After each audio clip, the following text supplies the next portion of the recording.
Now to a developing story we are following tonight. Sacramento's La Riviera residents say a deadly shooting in their neighborhood is hitting a little too close to home. 2 people are dead and 2 others are in critical condition after the shooting this morning on the east end of Rogue River Drive. Roxanne Elias is there tonight. Roxanne, what are you hearing from neighbors?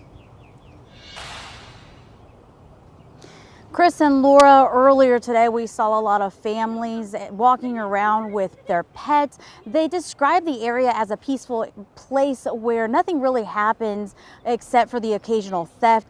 But the shooting that happened at this blue house behind me right now has them wondering just what could have happened.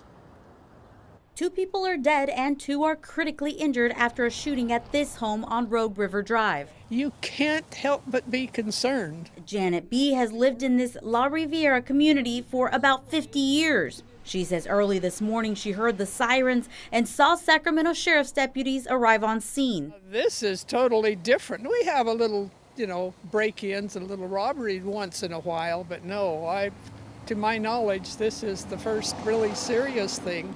B and other neighbors describe the area as peaceful. We've been living in this neighborhood for more than 41, 42 years. And it's been one of the most quietest neighborhoods in this area. Investigators say after 1 this morning, someone called 911 to report the shooting. When they arrived, they found a total of 6 people inside the house.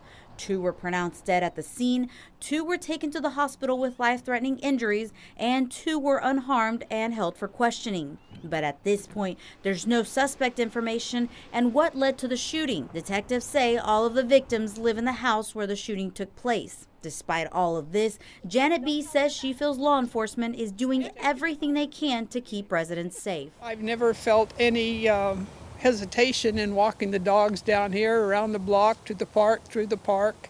This is sad. It's terribly sad. I reached out to the Sacramento Sheriff's Office just a little bit ago. The spokesman for them says that at this point he does not feel that there is any concern for neighbors here in the area. Yeah, Roxanne, so no threat to the public right now, but have police said anything about the suspects yet? At this point, we don't have a description or anything like that, but we're still waiting to hear back from them. We will, of course, bring you the latest details once we hear back from the spokesperson. Yeah, all right, Chris, Roxanne Laura. Elias, thank you.